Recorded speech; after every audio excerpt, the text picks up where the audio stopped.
Petrol மற்றும் diesel engine கொண்ட கார்களை நான் ஓட்டும் பொழுது எனக்கு கிடைக்கக்கூடிய ஒரு உயிரோட்டமான உணர்வு என்பது தற்போது வந்து கொண்டிருக்கும் எலக்ட்ரிக் கார்களை ஓட்டும் பொழுது எனக்கு கிடைப்பதில்லை. காரணம் என்ன அப்படின்னா, எலக்ட்ரிக் கார்களை ஓட்டும் பொழுது ஒரு மிகப்பெரிய அமைதி உள்ளே நிலவுகிறது. இந்த அமைதி என்பது சில நேரங்களில் ஒரு மன அழுத்தத்தை கூட எனக்கு ஏற்படுத்துகிறது அப்படின்னு தான் நான் சொல்வேன்.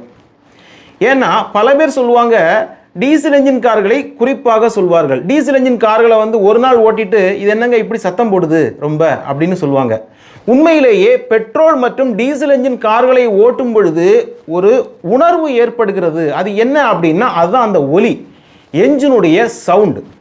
நம்ம கியரை வந்து டவுன் ஷிஃப்ட் பண்ணி போகும் பொழுது அப்படியே ஆக்சிலேட் கொடுக்கும் பொழுது அப்படிங்கிற வரக்கூடிய ஒரு சவுண்ட் இருக்கு பாருங்க.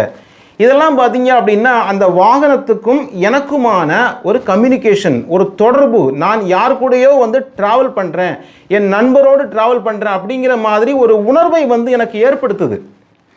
ஆனால் அது வந்து பார்த்தீங்கன்னா எலக்ட்ரிக் கார்களில் மிஸ் ஆகுது அப்படின்னு சொல்லுவேன். ஒரு எலக்ட்ரிக் காரில் உட்காரும் பொழுது உட்கார்றோம், ஆக்சிலேட் பண்ணுறோம், வண்டி அமைதியாக போய்கிட்டே இருக்குது, எந்தவித சத்தமும் இல்லை, அந்த டயர் நாய்ஸ் மட்டுமே வந்துகிட்டு இருக்கு. இன்றைக்கு இந்த பெட்ரோல் மற்றும் டீசல் கார்களை ஓட்டிய கடைசி தலைமுறையில் நான் வாழ்ந்து கொண்டிருக்கிறேன் அப்படிங்கிறதுல நான் ரொம்பவே பெருமைப்படுறேன். அடுத்த தலைமுறைக்கு இன்னொரு 10-15 ஆண்டுகள் கழித்து வந்து அவங்களுக்கு இந்த பாக்கியம் கிடைக்குமா அப்படின்னா டவுட் தான். உண்மையிலே பார்த்தீங்க அப்படின்னா நம்ம அந்த காலத்தில் நம்மளுடைய முன்னோர்கள் எல்லாம் பார்த்தீங்கன்னா பல்லாயிரம் ஆண்டுகளுக்கு முன்பெல்லாம் அந்த குதிரையில் போயிருப்பாங்க. அந்த குதிரையோட காலடி சத்தம் மற்றும் அந்த கனைக்கிற சவுண்ட் இருக்கு பாருங்க, அந்த கனைக்கிற சவுண்ட் தான் ஒரு கனெக்டிங் சவுண்ட் அப்படின்னு சொல்றோம்.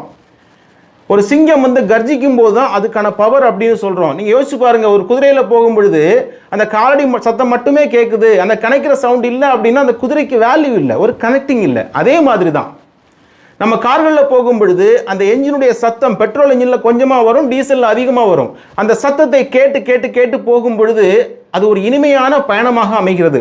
எப்போவுமே ஒலி என்பது நமக்கு ஒரு கனெக்டிங் அப்படின்னு சொல்கிறோம். நம்ம ஒலியை ரசிக்க வேண்டும். வெறும் குளத்தில் கிடக்கிற தண்ணிக்கும் அருவியில் பாயக்கூடிய தண்ணிக்கும் வித்தியாசம் உண்டு இல்லையா? அருவி தண்ணியில் வந்து ஒரு சத்தம் வரும், அது இரிட்டேட்டிங் கிடையாது, அது ஒரு உணர்வு, ஒரு ஃபீல். இருந்தாலும் காலமாற்றங்களில் எலக்ட்ரிக் வாகனங்களை ஏற்றுக்கொள்ள வேண்டிய சூழ்நிலையில் நாம் இருக்கிறோம்.